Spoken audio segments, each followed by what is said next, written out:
What's good, everybody? Thanks again for tuning in for another episode of Over Quota. Please subscribe, rate, and review if you haven't already. And like always, the J. David Group, which is my company, is sponsoring this podcast. We help recruit today's go-to-market teams that will help build the next generation of unicorns. This podcast is also now being sponsored by Allego. For all you sales leaders out there, have you ever absolutely nailed sales training or had a rep who killed a presentation that you wished you recorded to be seen later by new hires or other members of the team?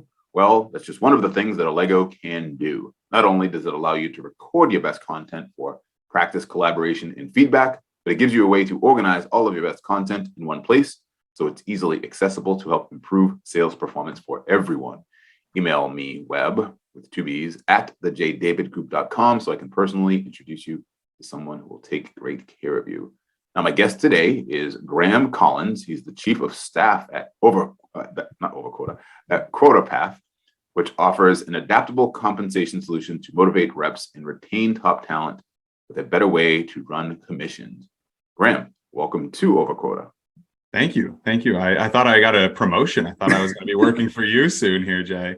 I'm glad you thought it would be a promotion. I was just happy to have a new hire. Well, let's just start there.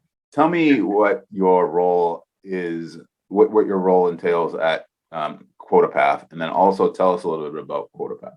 Yeah, for sure. So my role at QuotaPath is as chief of staff. That can mean any number of things at different companies. And I tell people that I do a job until we hire someone who's better at it than I am. So I've been with the company for almost 4 years now, and I have done everything from sales to marketing to partnerships, RevOps, some finance, HR, and a bunch of people are wincing as soon as they hear me say that. But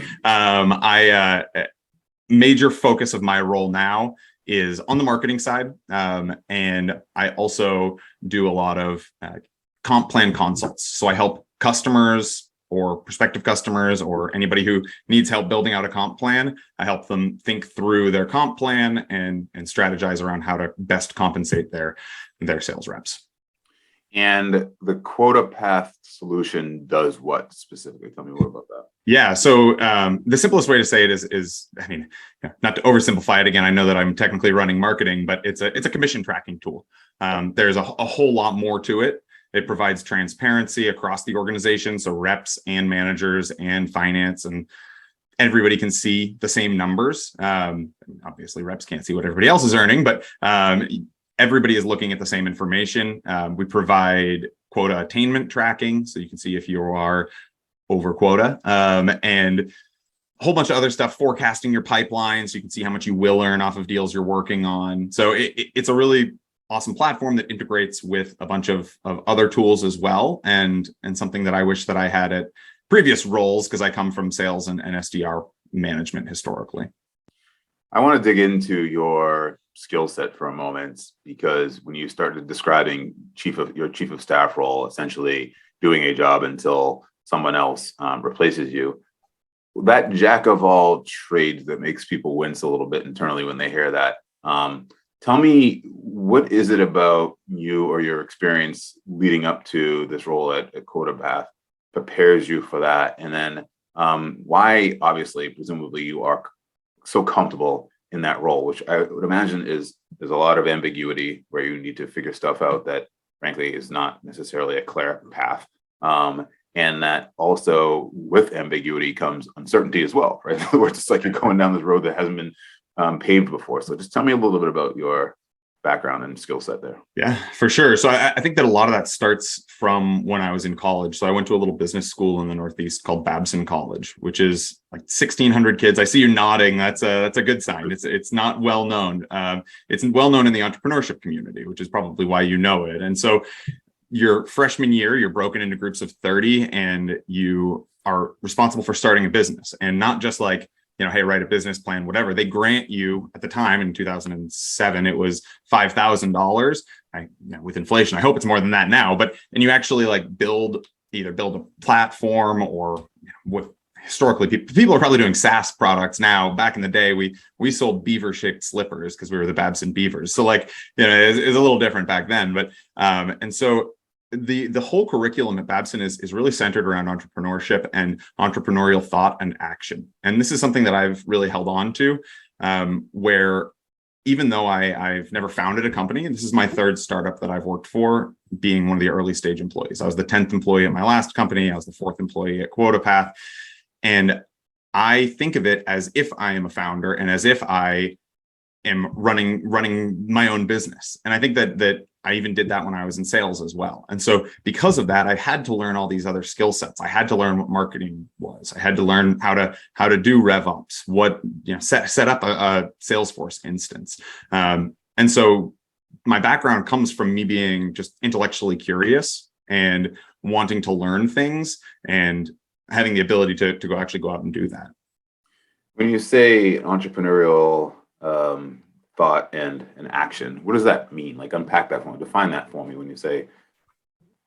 Yeah, for sure. And I used to talk about this in my job interviews right out of college. And so I had a whole spiel worked out. And it's funny, I was looking for an old resume just to, I didn't apply for my job at QuotaPath. I knew the founder. And so I never had to send over a resume. And so I was thinking, like, what does my old resume look like? And so I went and found it the other day. And as part of that, I had cover letters where I talk about entrepreneurial thought and action. So I know it a little bit. It's taking the things that entrepreneurs have to do to be successful. So never taking no for an answer and chasing ideas that other people think are crazy and working extra hard and taking ownership over what you're doing and applying it to an existing business. Not just a brand new startup or not just a side hustle or whatever. No, it has to be regardless of what your role is. If you're a customer success manager, if you're an SDR, if you're an AE, treating the company as if it was yours and trying to find ways to make it better constantly, as opposed to just sitting back and letting the company run itself without you. Did you choose Babson because you wanted to become an entrepreneur? And if not, what was the main motivation there? I chose Babson because it's the only college that I got into. I applied to 4 colleges and got rejected from 2 and waitlisted at 2. And then I got rejected off the wait list at Northeastern and went, well, either I take a year off or I go to Babson off the wait list. I was a pretty poor high school student. I had semi-diagnosed ADHD, meaning I had been diagnosed with it, but wasn't really medicated for it in high school. And not to mention, I just didn't really care about history and science and whatnot. Where I really did well was in my business courses. And there was a gentleman who taught business courses. His name's Ozzie Holt. He actually passed away a few years ago. He was one of my mentors and one of my idols in high school and throughout my career as well. And so he is the one who introduced me to Babson, introduced me to business. I took an entrepreneurship course. I remember writing a business plan my junior year of high school. And so that's really what drew me to Babson. And it being a small school close to home didn't really check most of my boxes, but I can't imagine a better place for me to have ended up. What a gift to have had that person in your life so early, right? Yeah. Given what you just mentioned in terms of your I'll call it lack of interest in some of the other things, and have him be that person who can help steer you in something that you're more excited and passionate about. That is fantastic. Yeah. Can you unpack for me the whole thought process or prevailing thought process of 50-50 plans? Everybody, all of my clients, that's just the default, right? And it doesn't seem to be any, from what I can tell, well, maybe there is thought behind it. I just never asked. So tell me what your thoughts are on that and where it comes from. Yeah. So 50-50 plans and for the 2 listeners who don't know what we're talking about, I think that what Jay is talking about is that in a standard sales compensation plan, of your on-target earnings, or how much you would earn if you hit your target, half of that is base salary and half of it is variable compensation. And so I think that's actually just a compromise, to be totally honest. I think it's a compromise in an imperfect world, because in a perfect world, I think that we could be on either 100% base or 100% commission. Mm-hmm. If you completely trusted your reps to work their hardest and do everything they can without fail, you would pay them 100% base salary. you don't need to worry about it. Everybody is working their hardest, and we're just going to pay everybody the same. And then in the exact opposite world, where you say, well, no, we only pay for performance, you would pay them on a 100% commission basis. And it's funny, actually, the 100% commission basis plans that I see, because I do see them on occasion, fall in generally two camps. It's either your door-to-door entry level, first job, even out of high school sales roles that are 100% commission. Realtors generally are 100% commission. We're not going to talk about those for a second, but or the alternative is the hyper enterprise, long sales cycle, relationship building sales. And both of those are pretty good fits for it. But what you see is in the 99% of people who don't fit into either of those, you're on that 50-50. And I think that the major reason for that is that you have to give somebody something, a base salary, so that they know that there's a guaranteed component to it. You're going to trust that they're going to do their job. You're paying them to do the things that aren't necessarily closing deals. So, attending company offsites and doing the mandatory security trainings and things like that.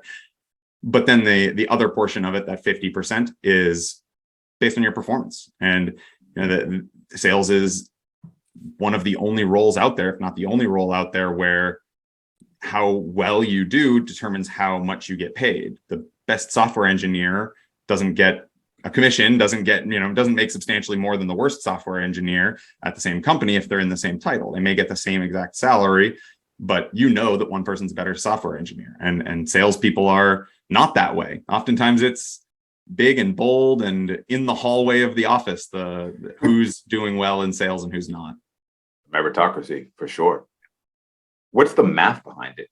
In other words, if I'm a company and I'm putting together this plan and I heard, we need to do a 50-50 plan, and we say, okay, the salary is 75,000, that's what everybody's making, and now it's going to be 150. What should the quota be? How should people be thinking through that? Yeah, absolutely. So there are a bunch of ways to. I'm a real math guy. I refer to myself as a sales nerd. So some of my numbers get a little bit convoluted here. So we're gonna simplify some things here. Instead of doing 75-75, we're gonna do 50-50 okay. on target. Otherwise, I get confused in my head. So there are a few different ways to determine quotas, and I think that the worst possible way is finger in the wind, hope this is right style, which a lot of I see a lot out there of like, well, I think hopefully they'll be able to sell $500,000 a year. And sometimes they're right. Sometimes that is what people are able to sell. And sometimes they actually even limit themselves on that. I wrote a blog article a while back about the 4-minute mile. People talk about like, oh, nobody was able to hit the 4-minute mile. They thought it was impossible. They thought it was like just never going to happen. And then somebody did it. And as soon as somebody did it, like 12 more people did it the next year. And it's this mental block as well of like, if a mile was 10 feet shorter, people probably still wouldn't have been able to do the 4-minute mile, even though it was 5,270 feet. And so a lot of it is mental block. So creating a quota is actually super important because it tells people not only what you think they're capable of, but what is expected of them. So anyway, well, a little bit of a rant there, and you asked me to do math, so no, that's all right. So, but what is it? I mean, what is the math tradition? So what is the right way? Then I see 3 ways of doing it. So the most conventional wisdom one is, what are people capable of? Easy, okay, look at what everybody has done. Fine. It's an important one to at least look at. Number 2 is looking at the financial model. We have 10 salespeople. We need to sell $500,000 in new biz this year. Bang, $500,000 each. Or sorry, we need to sell $5 million, $500,000 each.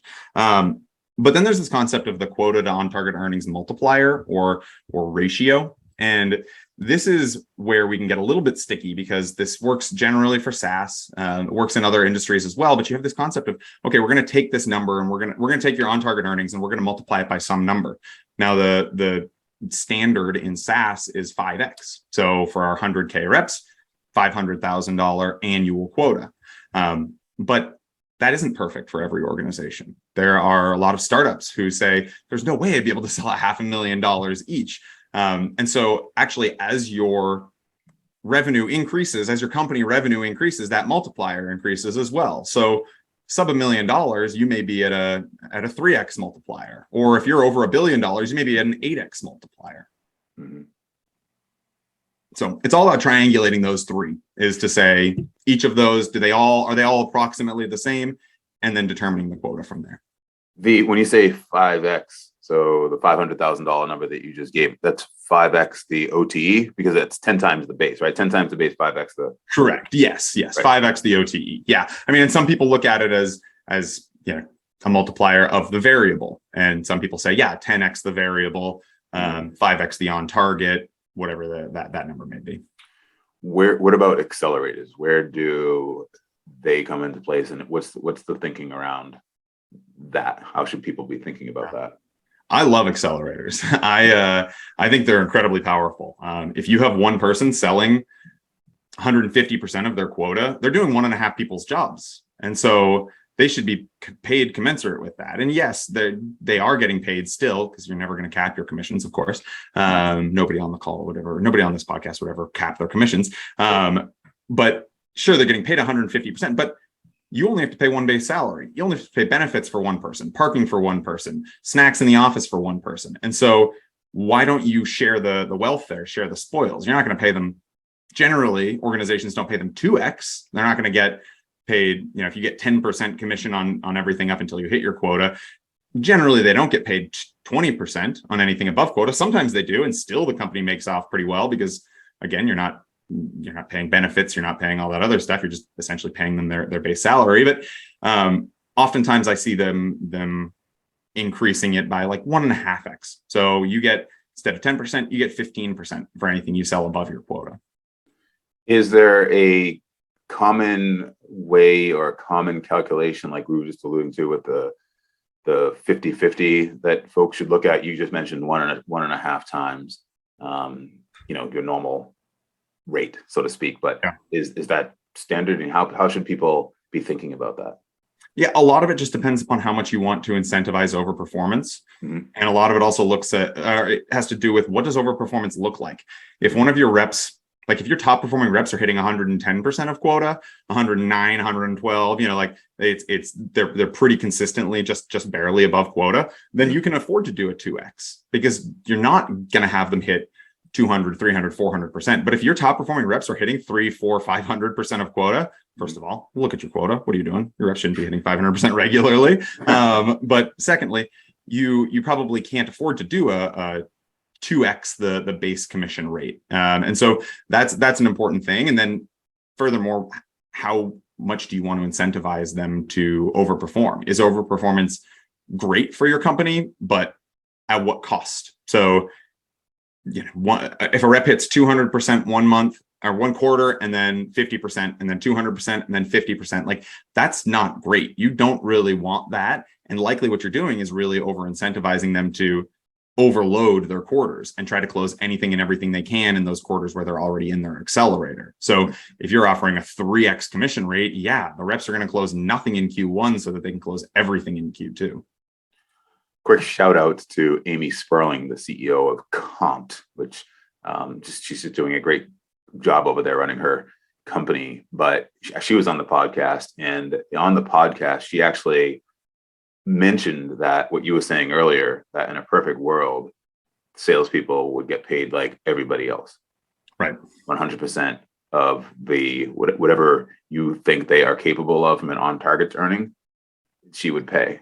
And they happen to be a client of ours. And since that interview, which was probably 6-7 months ago, not exactly sure, I got to look, but that's exactly what she's doing now at her company, where she moved it so that her AEs there is no more commission. They're doing a phenomenal job, and they are, and the AEs are happy. Or if it's not all upfront, it's pretty close. But I've heard of organizations doing it. I've talked to organizations that do it, and oftentimes whenever they say we're 100% base, I drill into it and they're not. Yes, we do have quarterly bonuses based on how. It's like, okay, so your equity depends. Your promotions depend on, like, there are definitely other nuances there that are a proxy for commissions, but I have heard that it works. I've heard that I've never worked somewhere that it would work. I've never seen it firsthand, but I've heard that there are organizations that have it work. Yeah, absolutely. What about, and actually, this is for her case too, when we first started hiring for her, there wasn't a sales team, right? So when you have a first sales hire, as you've been in the past, and there's no data. In other words, founders have been selling. There isn't a process. There clearly is not necessarily an expectation necessarily of what a full sales process would look like and what a rep should make, given the fact that they don't have the expertise of the founder and the connections for that matter. Sure. So when it's a first sales rep and leader for that matter, how should business leaders be thinking about structuring those compensation plans? Yeah, well, they should be thinking about it frequently. is the truth of the matter. I mean, and the first sales hire should not be. Your first sales hire should be understanding that there's a lot of variability and we don't know exactly, and open to that change and open to that inconsistency. And so I see in early organizations comp plans that change every quarter. You would never do that at a fully fleshed out sales team. You'd never change the quotas and the commission rates every quarter, but at a brand new startup, you may have to do that. You also see things like guarantees. Hey, we're going to pay you 10% of everything that you sell, but for the first 2 quarters, we're going to guarantee you get paid at least half of your variable. Hopefully you're going to get paid the full variable, but for the first 2 quarters, we're going to give you a little bit of leeway there. Why do you have to change the comp plans so often? Hopefully you don't. Hopefully you don't have to change them so often, but you have to be willing to. Oftentimes I see this where I ask people, hey, this comp plan isn't great, like the quotas are way too low or the commission rate's way too high. Why is it this way? And the answer is, well, because that's the way it's always been. And that's super dangerous to have your comp plan be the way it is just because that's the way it is. That's the way that most things are in life. Like, you don't want just, oh, that's the way we've always done it, and so that's the way that we're going to do it. And so in an established business, I recommend doing comp plan review at least once a year.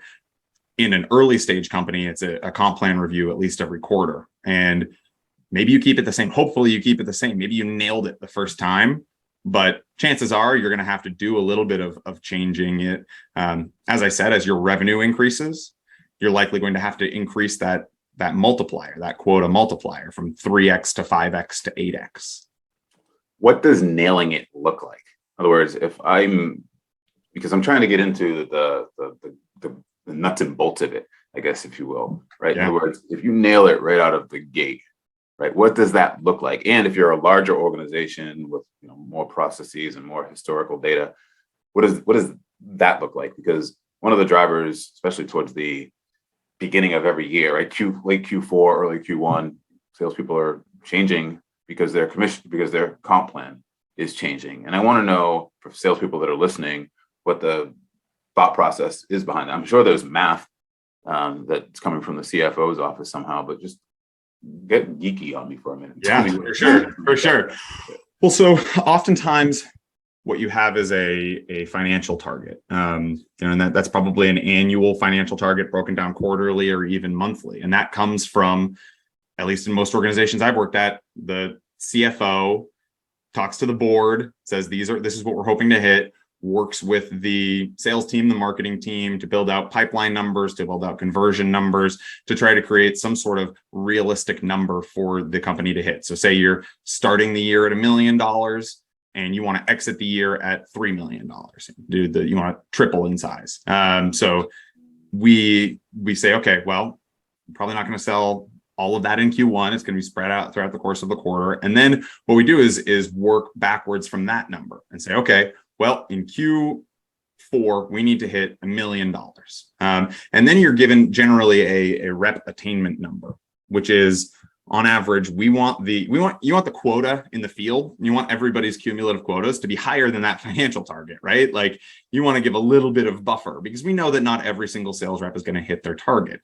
Oftentimes that number is 80 to 90% the financial target is 80 to 90% of the total quota. So say your total quota is $1 million, the financial target is probably somewhere around $800,000 to $900,000. And so that's assuming an 80 to 90% rep attainment. And so then we work backwards there to form a hiring plan where you say, okay, well, we know each rep can close $500,000 a year, $125,000 a quarter. That means in order to hit that 800K, we need to hire 6 reps. Maybe, I don't know, I'm doing the math in my head there. But then we hire, so we need to have 6 reps fully ramped. So then we need to work backwards on how we can get each of those ramped. And so then it turns into a hiring plan. And from there, that's where those quotas come in handy. And it's sort of a chicken or egg thing, because one of the ways that I said to build the quotas is to use the financial model, but one of the ways to build the financial model is to look at the quotas. And so that's where it becomes kind of a balancing act of trial and error. Is this right? Okay, where would that put us for hiring? Well, we can't afford to hire. There's no reason for us to hire 12 sales reps. We need to hire somewhere around 8. Well, then what does the quota need to be? What does their on target need to be? Balancing all of that out. I would imagine you have to take into consideration deal size, length of sales cycle, those other factors as well when you start thinking about all that as well, right? Yeah, absolutely. That's an important thing as well, because you may look at one of the ways that people look at this is just to say, okay, how many opportunities do we need to create? How many MQLs do we need to have, or whatever? And the issue with that is, if you give somebody an opportunity number, well, it's a lot easier to create new opportunities that are with smaller companies, because there are fewer smaller companies. Generally, they tend to be more receptive to calls. And so, well, hey, we blew the opportunity number out of the water, but the issue is that we actually hit our number because they were all $500 deals, or the close rate on them, or the amount of time that it takes to close them. If your 100K plus deals take a year to close and your 50K deals take 2 months to close, like, well, we can churn out those 50K deals. I'd much rather have 50K deals than 100K deals. Mm-hmm. And so I actually have a blog post that I wrote about this a couple of years ago. I call it Graham's number, which is not something that I came up with. It's something that one of my former colleagues came up with. But the idea that oftentimes people just look at ASP, average sales price, ACV, whatever you want to call it, and multiply that by the demo to close rate, or the opportunity to close rate, and say, hey, enterprise deals are where it's at. Like, they're $100,000 and we close 10% of them. Each one's worth 10 grand for us versus, $50,000 and 5% close rate. But then it adds in dividing by the number of days in the sales cycle. And so again, if a deal is, and the reason it's called Graham's number is because it produces this random arbitrary number that doesn't actually mean anything, but in a vacuum, but comparing numbers against each other, where you go, okay, well, an enterprise deal has a 50 score and a mid-market deal has a 75 score. Well, we should prioritize mid-market deals because they close faster. We're able to churn through them more quickly. Churn's a bad word there, but we're able to close more of them more quickly. The other thing that brings to mind is that maybe your hiring profile changes as well, because you realize that you want people who are more, let's call them strategically transactional, where they're closing more mid-market deals as opposed to enterprise, right? I know a lot of companies have tried to go enterprise and they say, you know what, we need more money in quicker. Let's change the model. And then by changing the model, they change who they're hiring and all that. Yeah. I mean, you're not going to hire a unicorn who can close the SMB mom and pop shops, can close mid-market deals, and can close enterprise deals. Those types of people are very few and far between. And I was on a podcast. I was listening to a podcast the other day of Brian Halligan, the former CEO and founder of HubSpot, and he was talking about the SMB mid-market, like how everybody's afraid of it, and saying like, oh no, we're going to focus on SMB mid-market is like kryptonite to investors. They're like, no, you got to go enterprise. Everybody wants you to go up market. Nobody's like, no, stay down market. And that's a real opportunity for a lot of companies that HubSpot has said, we don't care. Like they classify enterprise as anything with more than 200 employees. Interesting. Enterprise company. And that's the lowest bar for enterprise I've ever heard. But because they say like anything above that is not our sweet spot. And we have this band of 20 to 200 employees where we make 90% of our money, and it's easy, and we can churn through, like we can close a ton of these quickly, easily. They don't churn. We hang on to them. Yeah, for sure. How about communicating comp plan changes with your reps in a way that doesn't send them heading for the hills. Yeah. Yeah. No, I mean, I remember one time when I was working at we'll bleep this out. No, I was working at NASDAQ at the time, and we had a company kickoff in January in Boston. I was living in Austin, Texas at the time, and we had this kickoff, and so we go up in January in Boston, and it's cold and snowing, and we go into the discussion about new compensation plans, and they say essentially what everybody always says in these: your quota is going up, your commission rate's going down, your territories are shrinking. And we started raising our hands, being like, what, why, how are we going to hit our targets? What are you going to offer? What is it? Asking all of these questions. And the management ended up just getting flustered and being like, oh, this is just what it is. End of discussion, end of conversation, next topic. And that's the bad way to do it. So the good way to message these is to have a plan around it, prepare all of those questions, and have the logic behind it, and have the understanding of exactly how your reps are going to hit these targets. If the quotas are most likely going up and the commission rates are most likely going down, have a communication around how you're going to hit it. Yes, quotas are going up, but here are the 9 things that we're going to do in 2023 in order for you to actually hit your target. We're investing in product marketing. We're attending these 9 conferences. We are rolling out these product changes. We're increasing pricing here. We're doing all of these things. And based on all of these, this is the math behind it, providing that information for somebody. And for a lot of people, it may be overload and they may check out and their eyes roll back in their head, and that's okay. But for the people who are that interested in it, people like me, it sounds like maybe like you, are the ones who are most likely to push back, and you provide them the information and they get bought in, and the rest of the team gets bought in. I don't know why I'm thinking of this, but the example you just gave me brings to mind, I'm a landlord, and if we wanted to raise the rent, I might say we're raising the rent and we're going to pave the driveway, put a new roof on, and I don't know, put new windows in or something like that. Or Right. maybe we already did that, and that's why we need to raise the rent. And what you're saying is that yes, where your quota is going up, the territory is shrinking, but you're going to have a better opportunity to close more deals because we've made it in more investment in marketing, more specifically product marketing.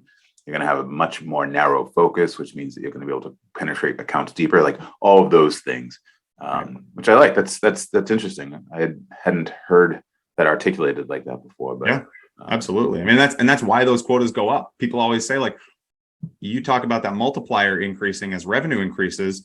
Why is that? And it's because each dollar you're spending more to get, because you're hiring BDRs and you're hiring product marketing and you are investing in conferences and you're investing in the product. And so that's why those multipliers go up. If you were just selling the same thing year after year, those multipliers wouldn't have to go up. But in a healthy business, they do, because people can sell more because you're investing in it. Yes, for sure. What about the common mistakes that you see companies make when they are building comp plans? Maybe this is for earlier stage companies, perhaps, but yeah, there are a lot. Complexity, over complexity is the number one mistake, and adding too many different layers into it, too many different accelerators, too many different opportunities for people to be confused. And the worst situation is, the reason that you build a comp plan is because you want people to do certain behaviors. You want to incentivize certain behaviors. And if they don't know what the behavior is that you're trying to incentivize, then they're not going to do that behavior. And so, sure, maybe you don't want them to discount, and maybe you want them to sell multi-year deals, and you want them to overperform. You want them to sell product A versus product B. You want them to focus in this territory. But like, if you add every single one of those layers in, all of a sudden my mind is boggled, and I'm just going to sell what I can sell and not focus on what you want me to focus on. And so building a compensation plan is just one way of driving behaviors. It's a very, very powerful way, but the perfect example for this is discounting. I oftentimes see people say, oh, we give a lower commission rate if you discount. Well, why don't you just set up rules around who can discount and why, and what the limits are on discounting? And then you don't need to worry about it. You have this framework, and you don't need to worry about decreasing the commission rate, and they're already making less because the deal is lower. So don't worry about creating that as part of the comp plan, drive those behaviors in other ways through coaching. Do you think maybe so many people have read the sales acceleration formula by Mark Roberge that they hear that, he incentivized the way they incentivized sales reps who have had better LTVs or longer LTVs or higher LTVs were better based on a number of different things? Is that part of an example of, obviously it succeeded for them, right? It worked, but is that an example of where some people can get overcomplicated? So Mark is a friend and investor in QuotaPath, and I've read Sales Acceleration Formula and have met him a bunch of times, and he's brilliant. And that's a really, really good idea for a comp plan if that's the major driving factor behind your comp plan. The issue that I would see there is somebody already has a comp plan built out, and then they say, hey, this is a good idea. Let's add this in. Let's add this as another component to the comp plan. That as the main thesis behind a comp plan is great. But if you already compensate your reps based on quota attainment and how much they discount and how long the contract is and what industry and what territory and all of that, and then you add another thing in, that's not good. And so I think it's a perfectly great way everything I've listed is a perfectly fine way of compensating your sales reps. Mm-hmm. But adding more than 2 or 3 of them, I have a pizza topping rule where, like, look, if you get a pizza that has like 9 different things on top of it, unless it's like a meat lover's pizza, it's just too much. You can't hold it. You have to eat it with a fork and knife. Like that's not a good pizza. That's not a good comp plan if it has 9 different things to it. As someone who makes pizza every Saturday, I completely agree. Yeah, exactly. I know the best pizza is the most basic pizza. That's right. Yeah, and I get annoyed sometimes when my wife puts pineapple on it, but that's a whole another story. Yeah, we'll have that debate later. I'm pro pineapple. So. Oh, you're pro pineapple. Yeah, I'm pro meat, but I'm very narrow minded, I guess, that way, caveman, if you will. What about like when you are walking through? You talked about how you talked to roughly 400. You gave 400 consultations or so over the last couple of years there at QuotaPath with sales leaders and other revenue leaders. Give me the inside scoop. What is it? What are you going through with them on that consultation at a high level? Like, how should they be thinking? What are you walking them through? I know there are some patterns that you've seen over and over again. So just talk to me about that. Yeah, for sure. And so some of my favorite comp plan consults are the ones where somebody comes to me and says, I need to build a comp plan. And I say, okay, great. We're starting from scratch. Wonderful. Love that because it's the easiest. And so my first question is, what do you want to incentivize?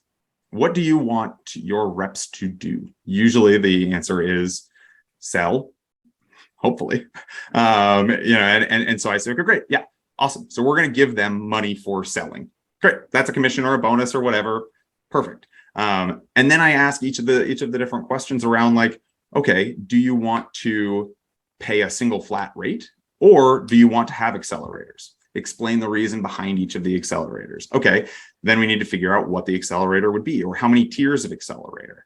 Do you want to have a decelerator included or do you just want the accelerators? And a lot of that has to do with the specifics of the business. And then I say, okay, great. Well, we have that structured.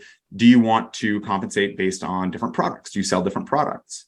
Do you want to compensate based on the length of the contract? What type of behaviors are you trying to incentivize here? And then we come up with this huge Frankenstein comp plan. And then I say, okay, great. This is everything. Now let's prioritize it.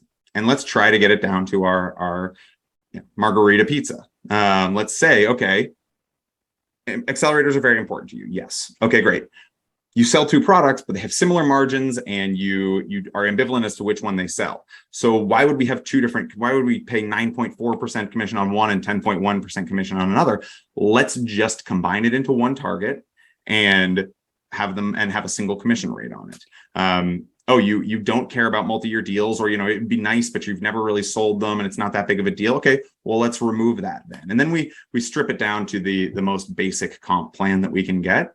And from there, it's usually straightforward to, all right, it's an accelerator and has this quota, a quarterly quota of, you use the 5x multiplier or 4x multiplier, bang, it's Right? It's very straightforward. It's very simple, and I've begun automating this in my calls because it's the same questions over and over generally.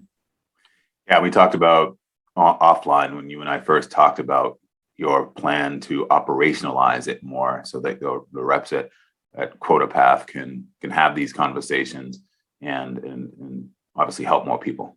Yeah, and people don't even need to have a conversation. We're getting into spoiler territory here, though, Jay. So I gotta be a little bit careful. But yes, keep your eyes peeled for that coming in the next few months. We'll have you back on to for the product launch of that. Sounds great. To announce that. What about any consideration around revenue, company size, product mix as it pertains to structuring the comp plan? Yeah, I mean, the again, each of those has their own complexity. The revenue, as you increase revenue, you probably have more people working for you. You have more salespeople. That's when standardizing is incredibly important. I can get on my high horse about standardized comp plans and how if you don't standardize your comp plans, you end up underpaying women and people of color. And so it's incredibly important to have the same comp plan for every person. Not every person in your organization, obviously, that doesn't make total sense because we have some people with 20 years experience and some people with 2 years of experience. But creating bands, creating a structure behind it, creating a career path. And if you create that, then you have a standardized compensation plan and you're better off there. So yeah, off my high horse. I heard you mention in another podcast the consumption model versus SaaS model and how comp plan should be structured there. I actually have one of our clients has a marketplace model. Actually, two of my clients now are marketplace models, and so obviously there is no check that's stroked for $100,000 or $200,000 at the time of closing, right? It's just a matter of how much is transacted on those marketplaces, and both of them still 50-50 plan, right? So how does that? What is your thought process around that? Yeah, I mean, this is to go back to our perfect world analogy. There are two perfect ways of paying this, in my opinion. One way is over the course of the first year, any spend that the customer does, the rep gets credit for and they get paid on. And so I sign a customer on January 1st and they spend $5,000 in January, $10,000 in February, $5,000 in March. That all goes towards my quota and I get paid on that. But the downside is, of course, it takes a long time to ramp your reps up. And it takes a long time to see the value behind that. And then also the rep is essentially an account manager for the first year. And that's not ideal. The counter of this, the other side is you create some sort of estimate where, hey, we assume this company is going to spend $200,000 this year and compensate your rep accordingly. Give them 10% of that $200,000. Good to go, move on to the next one. Obviously, the issue with that is you don't know, maybe they could spend $1, maybe they could spend $1 million, and then the rep feels cheated. And so neither of those is perfect. And so oftentimes what I see is an amalgamation of those or some sort of creation where there are different triggers for commission. And so over time, ideally, you can probably predict this a lot better. But an easy way, if you want to truly pay based on the amount that they really spend, is to say, okay, instead of getting 10% of the revenue over the first year, you get 20% over the first 6 months. Well, there you go. You half the amount of time that it takes to ramp them up. Or you get 40% of everything they spend in the first 3 months. There are issues with that sometimes as they ramp up or whatnot. But if your spending is consistent, then that's a perfectly fine model. Or you do it based on an estimate, but you don't pay immediately all up front. You pay a small portion of the commission as soon as the contract is signed, and then another portion of it as soon as the customer is onboarded, and then another portion as soon as they hit some sort of threshold, 50% of the spend threshold. There are other alternatives, like you give half of the commission up front, and then at the end of the 12 months, you do a right size, and you either pay them the other half or you give them you give them a prorated amount based on how much they truly spend. How much are comp plans changed because they're paying too much in commission? Right? We talked about we're changing a comp plan because we are investing more in marketing and those types of things. But What if it's, how often do you see it? They change the comp plan just because they realize they're paying the reps way too much. So that's usually when you change a comp plan. You have the oh snap moment. I don't know how cursing is allowed on this podcast moment sometimes, where it's like, oh man, we're not paying our reps anything. We're averaging 10% attainment. All of our reps are leaving. Those are the moments where you change the comp plan and lower the quota and increase the commission rate. But those are ideally rare and kind of black swan events, like during COVID or possibly, I saw the numbers came out recently that maybe we're in the middle of a recession. Who knows? And so those are situations where you lower it. More often than not, you're increasing the quota. Quotas go up. Like that's a slogan of salespeople. Quotas go up. It's where your quota goes down. And so most comp plan changes are because you realize that, hey, our reps are on average attaining 105%, or, and we don't want that. We want them to on average attain 90% or 80% or whatever it may be. And so most of the time that somebody changes a comp plan, it's because the reps are getting paid too much. Did I just hear you correctly? You said most of the time we want them to be at 80% or 90%. Is that right? That's people always love to put my foot to the fire on this one. Where do we want our reps attaining? So, obviously we would say, hey, we want our reps to hit 100% on average. But the issue with that is that if all of our reps are hitting quota, that means that there are a lot of people overperforming. And so if you look at a normal curve, you want to hit the target. And so you put that target wherever you want it to be, and then you have a normal curve around it. And so I've heard Vista Equity does 80% of reps hit 80% of target. I think that's a pretty good way of putting it. I don't know if that's just because it's like catchy and easy to remember, or if that's actually that accurate. I look at it on more of a macro scale of like, we want our reps to total hit 80 to 90% of the quota in field. You're going to have underperformers, you're going to have overperformers, but on average, you want it to be around that 80 to 90% of quota in field. This is what I shoot for. Is that because of what? Is that because of the CAC? In other words, because you don't want the CAC to be too high, customer acquisition costs, or what's the business case behind that? Yeah, I mean, I think that this is because you want to give a buffer.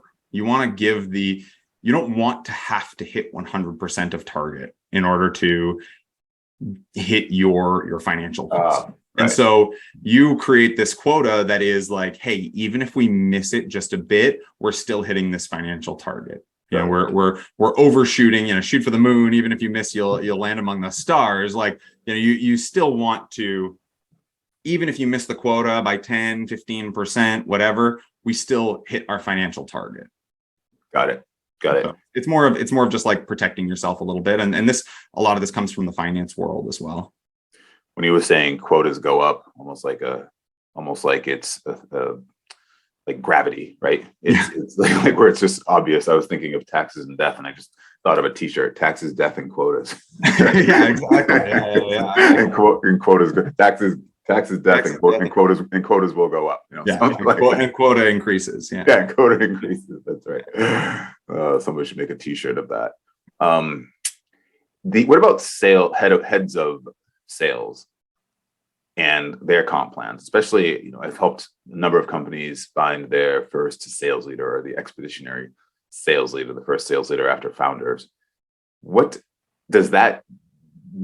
Is that the same process, I guess, that you go through with them as reps? It tends to be a pretty similar process, but usually you don't have any sort of like multiplier, because it's based on their OTE, because it's going to change so much over time. I mean, that's the major difference there, is that with reps, a rep, just because their quota is the same every year, theoretically, I mean, of course it's going to go up a little bit, but with a sales leader hiring, you have one salesperson when you start, then you have 10 by this time next year. If you had the same target based on your OTE, it would be ridiculous. You'd either be way underperforming when you had one rep, or way overperforming when you had 10 reps. And so oftentimes this is actually built out as a function of your target attainment, where it says, okay, you have, instead of a commission rate, you're not getting paid 1%. Instead, you're going to be paid a $10,000 bonus, and whatever percent of your attainment to that bonus you are, that's how much you get paid. So you're at 80% of the target, you get paid $8,000. You're at 120%, you get paid $12,000. Got it. Okay. Yep, that makes sense. And oftentimes they're actually given a buffer as well. So, they're held to 90% of the team's quota. So instead of them being held to the entire amount, they are given that buffer as they're ramping reps or have reps on vacation or whatnot. And so they're actually given, that's a dirty little secret I didn't know until I managed a sales team. I was like, wait a minute, what? Like, I thought my quota was their quota. No, they're usually given a little bit of a buffer. Right. Okay. Got it. Okay. One last question before we get into the final five, which is, what should reps be mindful of when evaluating the comp plans? They receive an offer, they get the comp plan. What are some of the things that they should be looking at to say, yep, this is something I'm comfortable with?